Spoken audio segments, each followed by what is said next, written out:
How's it going, everyone? It's Mike with Curated Horology. Um, just got finished with my appointments and job site visits for the day, and while I'm waiting for dinner that I ordered to pick it up on my way home, I pulled into this Barnes & Noble parking lot and figured I'd do a little bit of an unboxing and share kind of what's going on in my watch world, if you will. By the way, didn't get a new car. I'm in a loaner vehicle. I had to bring the truck to the dealership. So, by the way, this Barnes & Noble I used to go to years ago. I'm trying to think. 2010. I was 20 years old, 19 going into 20, and I had left Rutgers and went to the local community college here, where I had changed my major to mechanical engineering technology, which I ended up getting an associate's degree in, and that was before sort of starting college over from scratch and getting a bachelor's in finance. But anyhow, so I have fond memories of this Barnes & Noble, which, by the way, I'm a huge book fan, and I like physical books. I don't like the Kindle or the online stuff. It's just more screen time to me. So I try to get books, and I try to go to bookshops as often as I can. My wife sometimes gets annoyed at me if we're out, somewhere for the day and there's a small bookshop or whatever. I'll stop in and I'll buy a book or two, and she'll say, oh, you can get this book for, maybe the book's $30. You can get this book for $20 on Amazon. And I say, well, babe, if I buy all the books on Amazon, then these bookstores, I remember there used to be Barnes & Noble and Borders bookstores all over New Jersey. Now I think this is one of maybe two that I know of. So anyhow, so yeah, I used to work at the Macaroni Grill down the highway here, and then used to go to, I'd work the lunch shift on Thursdays, and then I'd often stop at the Barnes & Noble here on my way to night class Thursday night. And I used to get, I probably used to spend close to $1,000 a month here at the Barnes & Noble, which is crazy to think. Maybe that's overkill. Maybe like $500. But I used to get all the Forza magazine for Ferraris, Top Gear magazine, Hot Rod magazine, GM High Tech Performance, High Performance Pontiac. I used to get so many car magazines. Probably had about 8 to 10 magazine. I didn't have the subscriptions. I didn't pay for subscriptions. I would just stop at Barnes & Noble and I'd pick them up while here, and pick up a book or two while I was at it, and and then go on to class. And I would stop here weekly. So yeah, fun memories at this place. And I still stop here from time to time, and I picked up couple weeks ago, I picked up the book on the Cartier family. So yeah, still going here. Anyhow, I digress. 4.5 minutes already just talking about something that this video is not about. Anyhow, quick wrist check. I'm wearing the SSB Seiko that I think I did an unboxing video on this. But yeah, this thing has been sweet. I still don't have the tutor back yet. I thought I'd have it back by now, but I guess the guy my watchmaker had lined up to do the engraving couldn't do the engraving or whatever. So anyhow, so I've been wearing this here and there. I really like this watch. I have to say, I still want a Speedmaster. You know, but I'm not going to be getting one this year. And if you like the aesthetic of, you know, vintage Speedmaster, vintage Daytona, vintage, you know, Hoyer, something like that, this watch really scratches that itch, I have to say. You know, I'd be okay waiting another couple years before I get, you know, one of my Grail chronographs, because this thing actually is real sweet. Even when I do eventually get the Grail chronograph, I'd probably keep this. Maybe I'll give this to my son or something. I don't know, but I've been really enjoying this watch. So if you're on the fence about getting one of these, I'll do maybe a dedicated review video or something on this one soon. But I'm a huge fan. I love this thing. Okay, so let's dive into the meat and potatoes here. So a couple videos ago, I shared that basically my watchmaker, I think he's kind of he's on his way to retirement, and I think his son, who I've become friends with, is going to be taking over their shop. So they're still going to be there, but his son focuses more on the custom jewelry making, and I'm not sure. So I don't know what that means. I'm sure eventually he'll find another watchmaker or someone to come in, because they do get a large quantity of watches, and for service and everything. But everything's kind of up in the air right now. I've got I reviewed my list. I've got like 7 watches there right now, and things are. I'm not in a rush. They know I'm not in a rush or anything. If there's customers hassling them or whatever to get their watch back, take care of them first. But it's kind of woke me up to the fact that I do have a lot of watches. They do need service. They're going to need service. I want to get more watches. I'd like to start maybe buying and selling watches, and maybe I ought to learn some watchmaking myself. So I have in the past bought I've bought the cheap kits on like Amazon, the cheap tweezer kits, and the hand pressing tools, and the cheap Chinese made screwdriver kits and everything like that. And I've kind of gotten by, just nothing major. I replaced a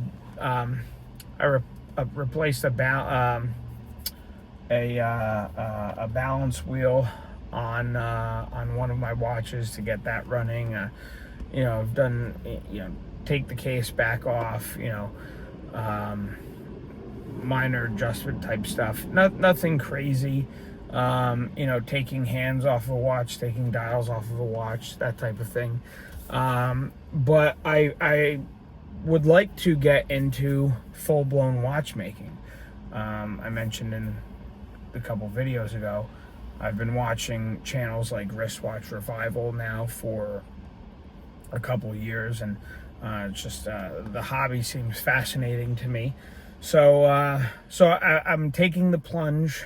I know it's quite a tool-intensive hobby, so I'm trying to start off small with, building up my my collection, I suppose you could say, of tools, and and trying to build up from the Chinese stuff that I started with. So I did get one more Chinese tool set here.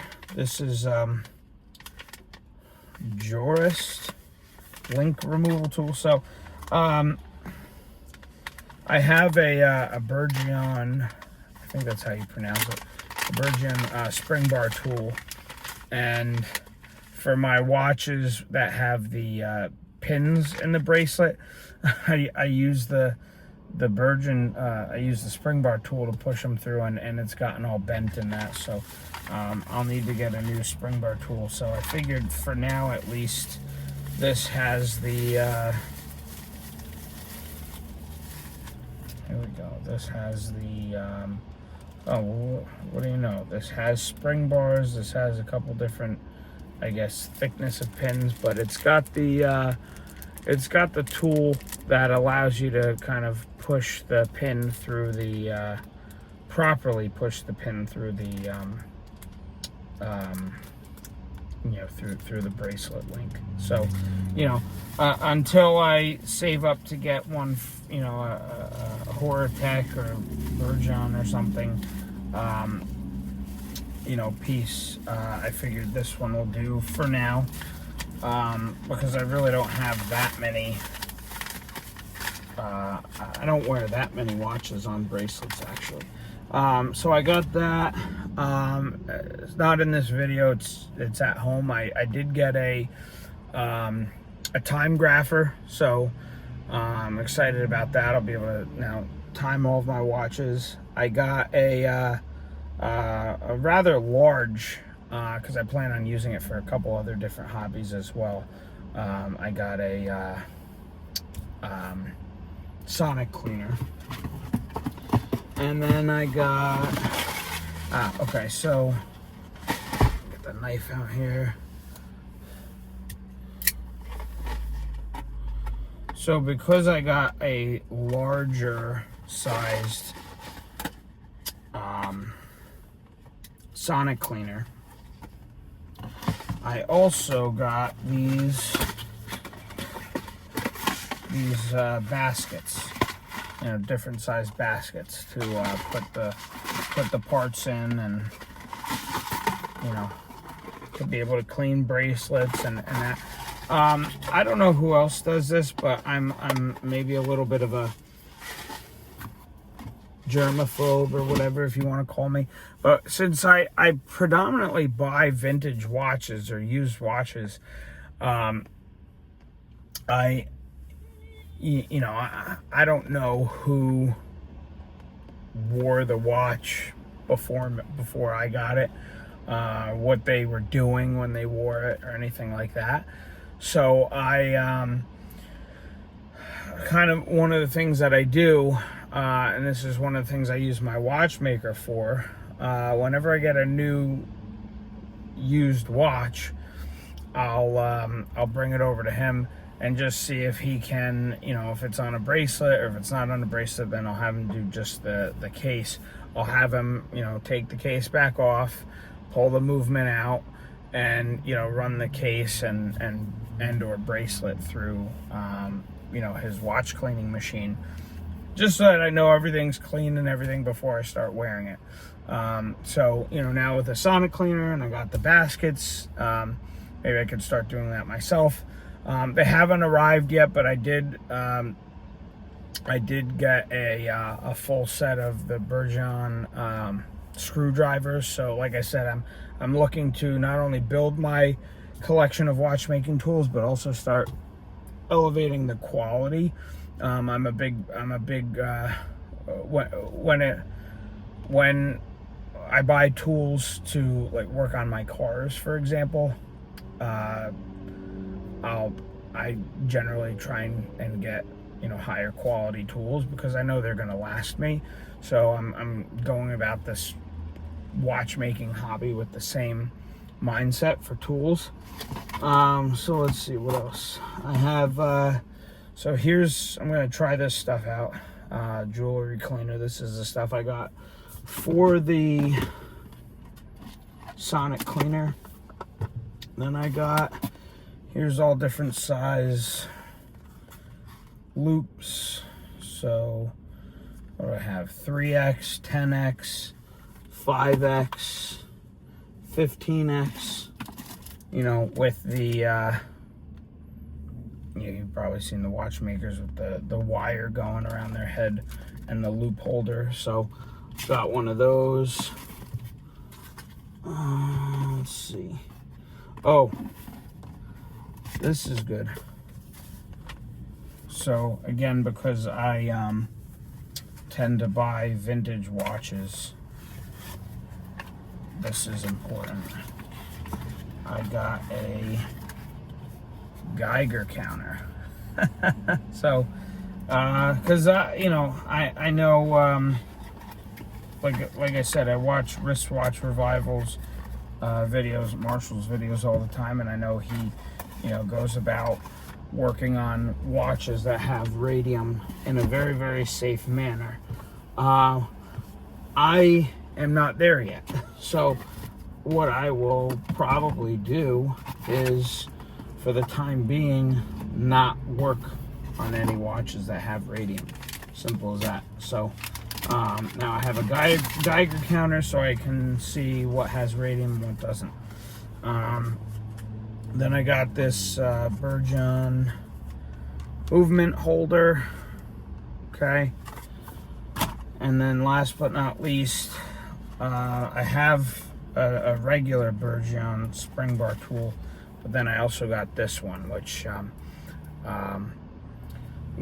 one of the things that I struggle with, I suppose you could say, is taking or removing the spring bars on watches that have solid links, like my Tudor Black Bay or like my the Seamaster GMT. So this tool here is, I guess, designed to be able to make it easier to get the the bracelet off of a watch that has solid lugs. So I got that. So that's all I got for this time around. I know there's a couple, my next order of like watchmaking tools, I'm gonna be getting a like, if you've watched Marshall's videos, he has it's like a plastic tray with a lid, to put all the parts in as he's disassembling and keep dust off of them. Get the little plastic holder for dials, like all that type of stuff. I need to get a watch mat and so forth. So I don't have everything that I need to, just start working on watches tomorrow, but I've got, the bulk of the stuff. I have a means of disassembling watches now. I have the rubber ball to remove a screw back, case back, and I have one of the cheap Chinese, tools to remove a screw down case back, and I have a Burgeon case back knife. But I think probably one of the next things that I'll be getting is a better quality case back removal tool. Probably get a tool for removing and installing crystals, since again I work on I buy, I should say, predominantly vintage watches. So and a lot of them, I've had my watchmaker replace quite a few crystals now, and he charges a fair price. It's usually around $40 or so to replace a crystal, but if I could buy the crystal for $5 and then start replacing them myself, that would be worthwhile. So those are probably the next tools that I'll be checking off the list, and I'll be basically building up the tool collection as I go. So if I have a watch and I need a particular tool to do something specific, I'll just buy it. But at least I'll hopefully within the next couple weeks I'll have a means of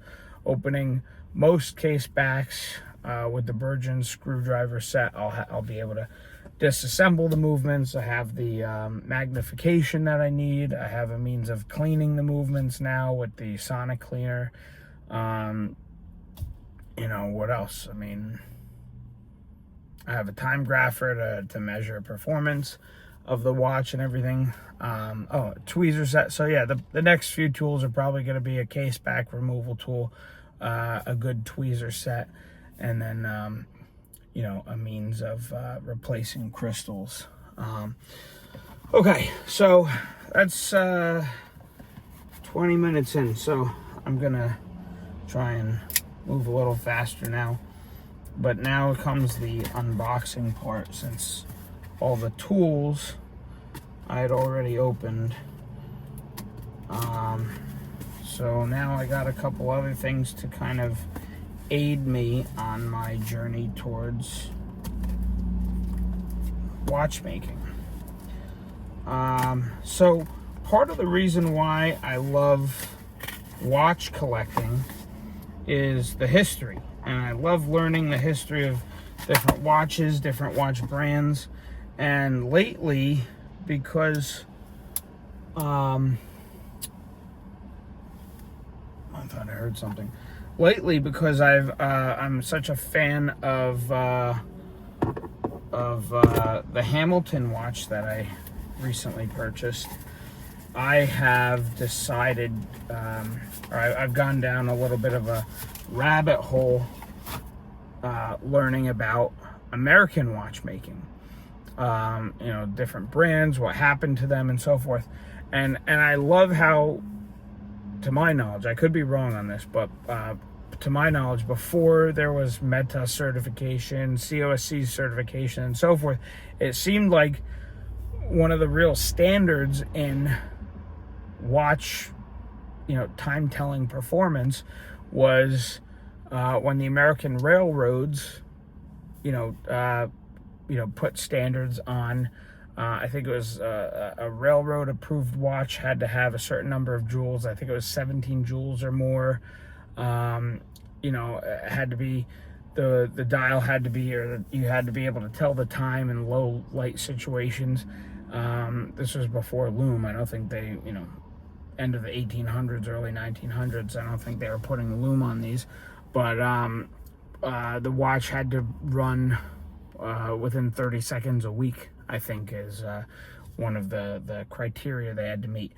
And there were a lot of great companies that are, unfortunately, I mean, Hamilton's still around, but they're, you know, they sold to a Swiss conglomerate. But I mean, Elgin is gone, Waltham is gone. You know, companies like the Illinois Watch Company, Rockford, all these companies were making fantastic watches. And I had previously thought that it was, you know, American companies were making the highest quality watches, and that Swiss watch companies, you know, were studied and learned what American watchmaking companies were doing so that they could produce the quality. I don't think that's the case. Swiss companies were making watches in Switzerland and you know, over in Europe long before American watch companies. But it seems like, you know, around the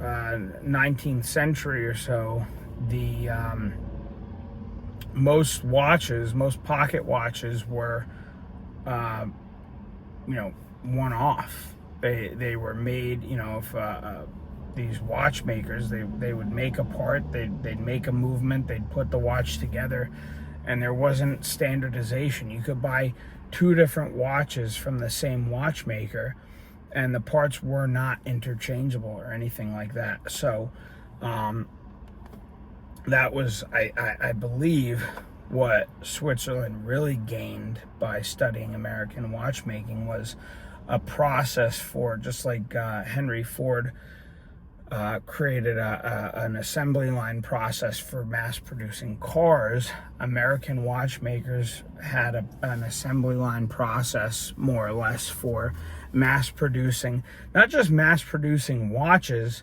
but, you know, because of this railroad standard, they had a means to mass produce watches that were of high quality and of high accuracy.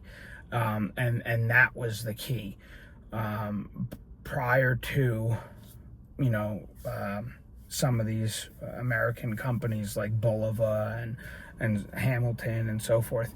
There was no prior standardization. I think Bulova really pushed the standardization, so you could, you know, any Bulova with the same movement parts were interchangeable, and it just made fixing and repairing watches that much more efficient. So yeah, so anyhow, I've been going down a little bit of a rabbit hole looking into American watchmaking and different companies. And so they say that when you're getting into watchmaking, it's obviously easier to start working on pocket watch movements rather than wristwatch movements because of the size. They're obviously bigger. So I was on eBay. I had recently sold a couple things, and I got a great deal, $100 on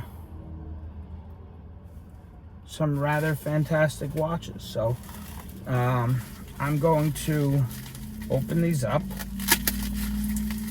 and we'll see what's what. So these are some of the first that, you know, hopefully I'll be able to take a crack at, you know, rebuilding and cleaning up and so forth. You know what, I'll go through them one by one. So this is an Illinois watch company pocket watch. That's a nice detail on the edges there. Now these watches were advertised. Some of them were running, some of them weren't. This one is not winding, so probably something wrong with the it's not winding, it's not running, so I'll have to take a look inside there and see why it's not running. Base metal, yeah, so this isn't so, I mean, none of these watches seem like they're precious metals or anything like that, but I mean, that's such a nice dial. And got the blued hands. Give one more look at it. So that'd be, oh, there I go dropping it. So it'll be cool if I could get, you know, a couple of these, or who knows, maybe all of them running, and, you know, maybe keep one and sell the others or something. But yeah, like I said, I got 6 pocket watches for $100. So I figured, hey, you know, that's not bad. Okay. So this is another Illinois Watch Co. Start with the case back.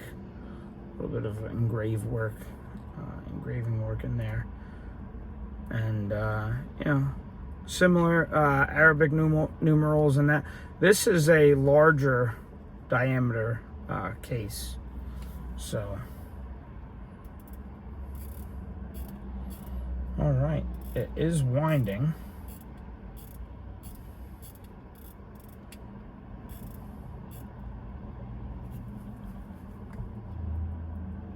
Okay, winding and running. Look at that.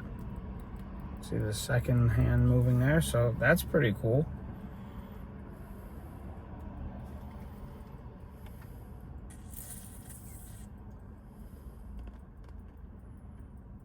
Now, I learned my lesson with pocket watches. I bought an 1897 Elgin pocket watch, and I forced the crown up or out, thinking that's how I would adjust the time, only to find that you had to unscrew the the crystal and pull a lever, and that's how you set the time. So the fact that this crown did not want to pull out tells me, hang on, Mike, don't force it. And what do you know? There is a lever. There's a lever, and now I can adjust the time. So, use the Seiko. It's about 6:12.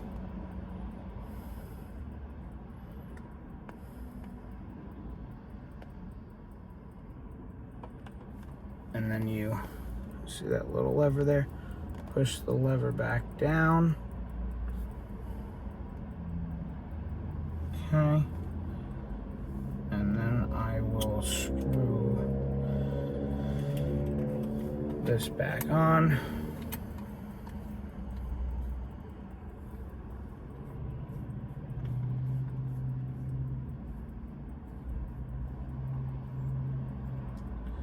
This one actually,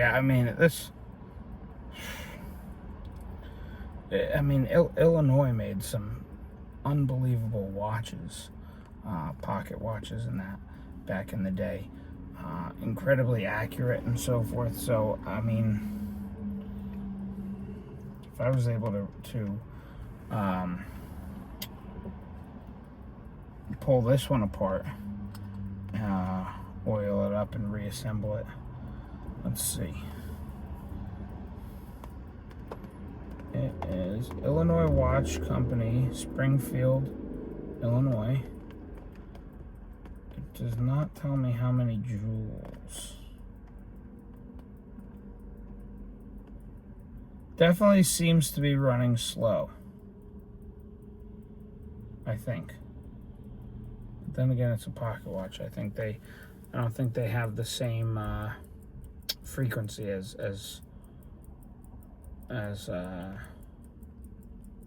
wristwatches nowadays. Just look at that movement. Look at the dial on the barrel.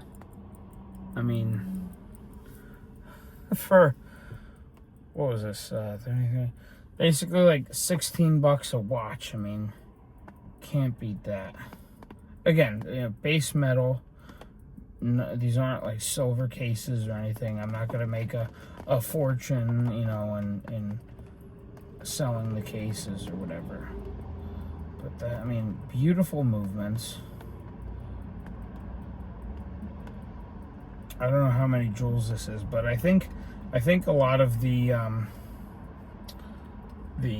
railroad watches that Illinois Watch Company made were around 21 jewels, which back then was like crazy performance. Because again, they had a standard to uphold for to tell time for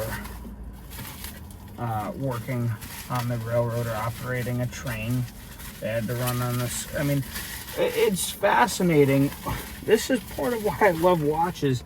When you get into the history of the railroads and everything, they all had, there was no standardization. Here I am in New Jersey, and we might have, tell time on the local clock tower, and then in New York or in Pennsylvania, there was no standardization, and trains would collide and so forth. So these people running the railroads got together and said, hey, we have to have some type of, standardization so that we're all on the same time. And that's how we got time zones, basically. And so it's fascinating, the history with all this stuff. That's why I got these. And for like $16 a watch, how can you... All right, this case back is not on straight. For $16 a watch, more or less, how can you say no to that? And again, if I could get some practice in on, on taking these apart and getting them running again and so forth, that's worth it. So,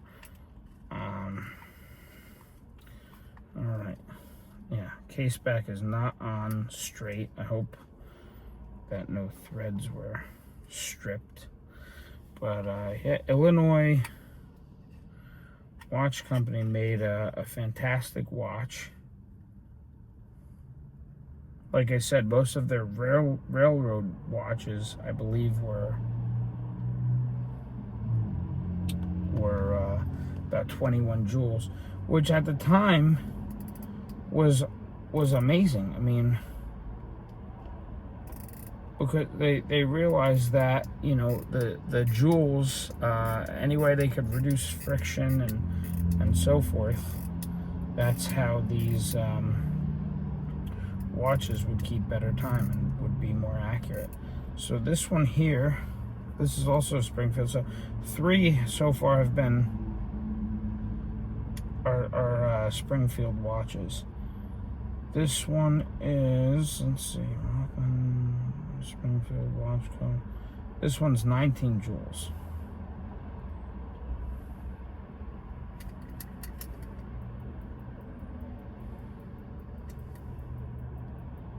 And this one's running too. Look at that dial. It's crazy.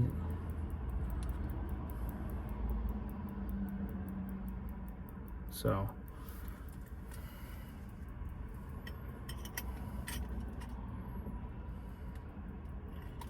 I don't know, maybe I should have separated the unboxing here and the watch tools and that into 2 separate videos. But so sorry, this is going to be a little bit of a longer one.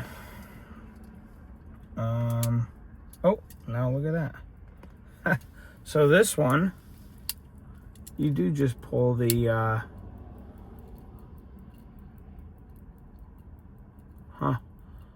so this one, the crown pulls right out to adjust the time, but when trying to set the time, it's skipping a little bit. So I'll have to take a look at those gears. Maybe they're, you know, some of the teeth are ground down or something. So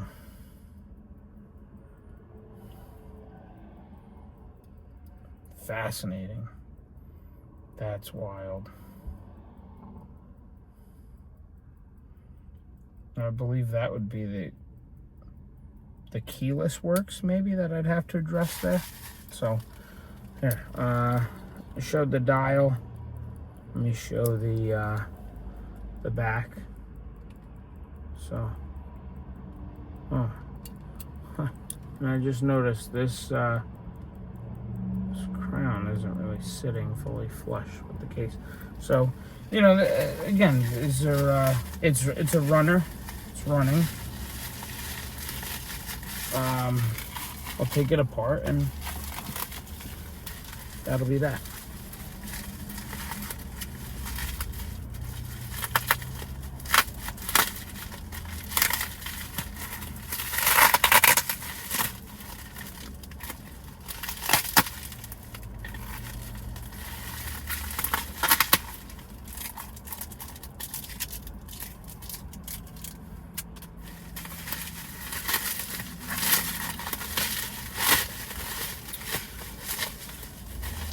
Alright,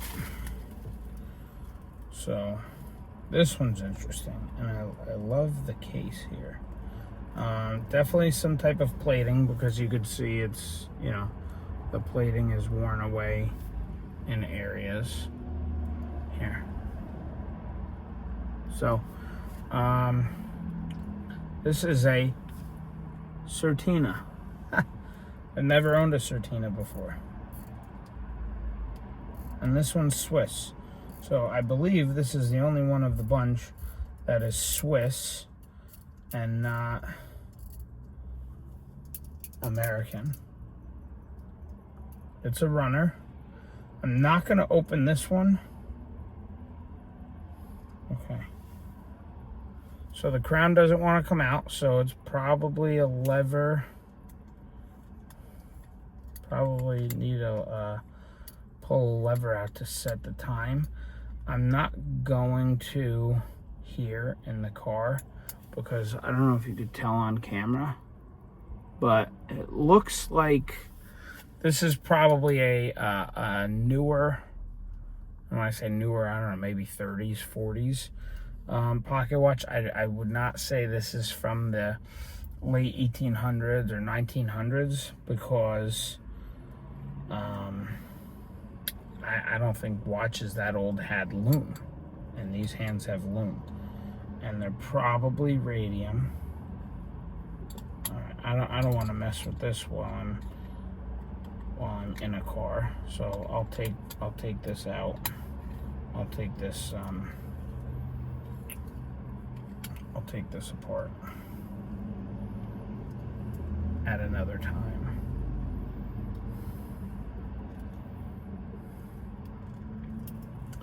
But it does wind and it does run, so that's what counts.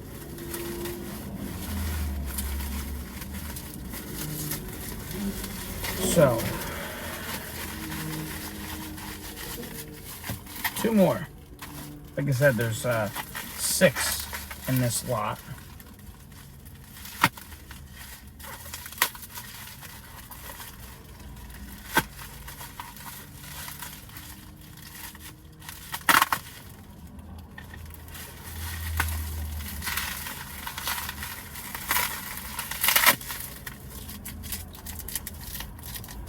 Well, I have to commend this guy for his packaging job here, that's for sure.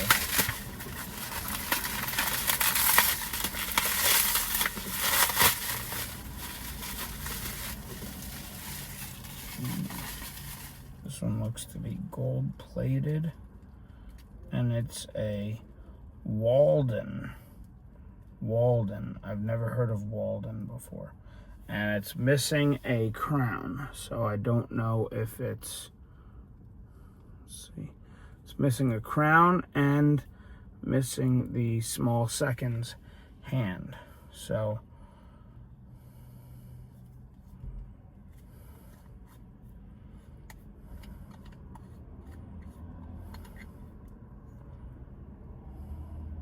$21 jewels.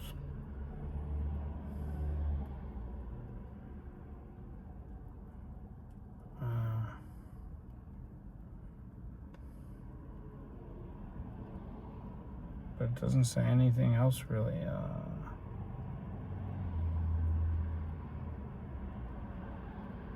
Doesn't really say anything else. Swiss. Okay, so I guess there's 2 Swiss watches in the bunch here. And the other 4 are American. So, interesting. I'm not familiar with this company, so that just gives me something to research. Yeah, this one has the 12-hour and also 24-hour. Cool.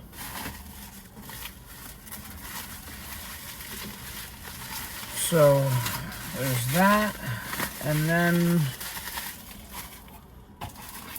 last one here.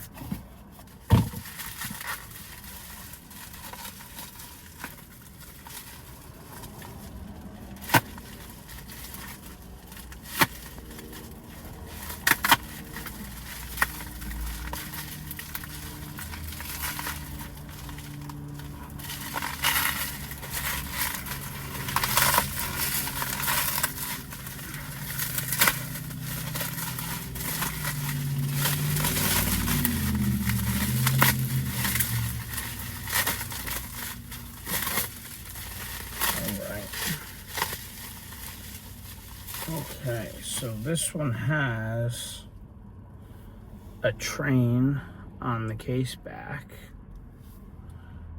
and this is a Waltham. This one seems to be by far the nicest condition one of the bunch. It winds.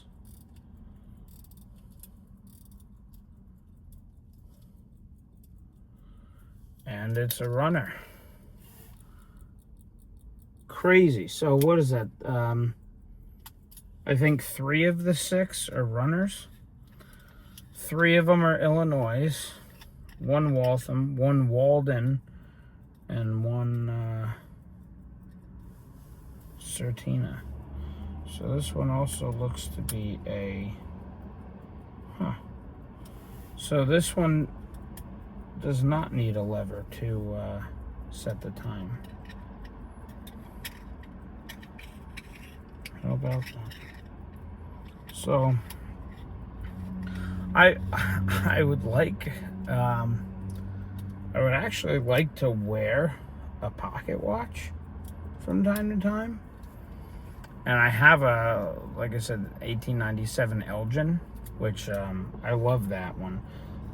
But it's pretty large, pretty bulky, it's pretty heavy, and I have to unscrew the crystal in order to set the time.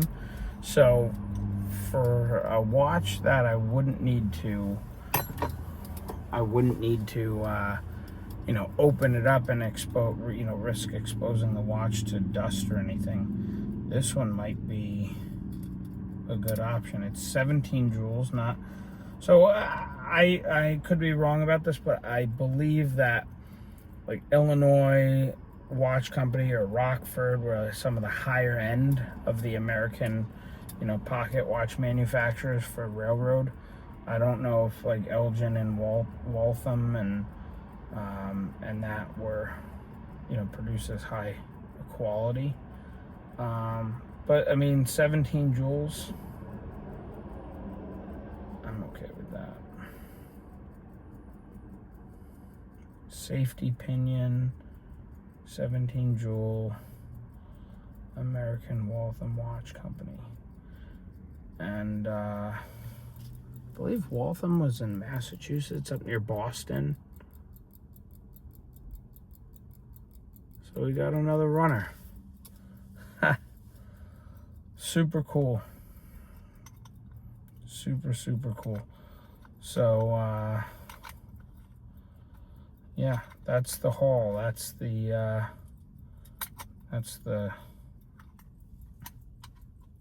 latest thing here going on at Curated Horology. I do also have a well, I'll save them for future videos. Just set the time here, and then I will bid you all farewell.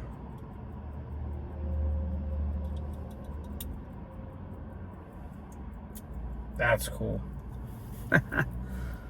I'm liking that one. This one's probably my favorite of the bunch, actually. I don't know. We'll see. We'll see. Like I said, I'd like to rebuild them all. Maybe except for that Walden, because it's kind of missing some stuff, and I don't feel like hunting around for parts. So I'll probably rebuild the others, and then, you know, maybe keep one, sell the rest. So that's it for today. Appreciate you watching. Please like, comment, subscribe, but more importantly, comment. Let me know what you thought of today's video. Let me know what you think of these watches. What other types of content would you like to see? What do you feel about pocket watches? The other thing, I know this is a long video already, and I apologize. I'm going to go on another tangent here, but another reason, not only have I been getting into kind of the history with these different watches and that, and that's been kind of a neat rabbit hole to find myself in, but I've also been, I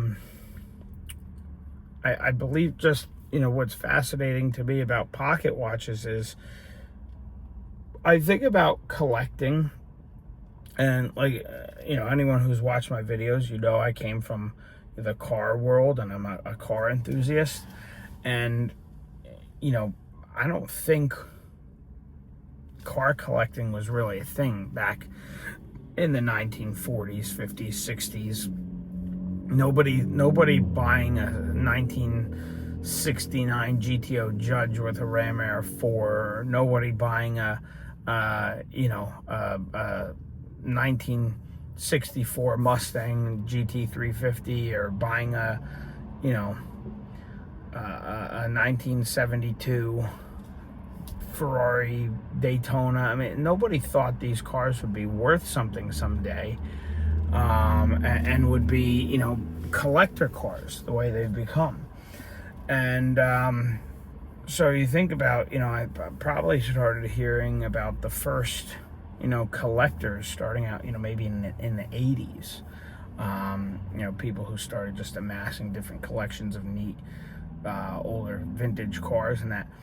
And I now that I'm in the watch hobby, I think collecting, as far as I know, collecting watches is still fairly new in the US. Probably started right around the same time car collecting started, maybe in the 80s or predominantly in the 90s. And to my knowledge, watch collecting really started, I think it was the Italians who really started collecting watches first, and they started probably around the 40s and 50s collecting pocket watches, before anybody was really collecting wristwatches. So that's kind of another reason why I've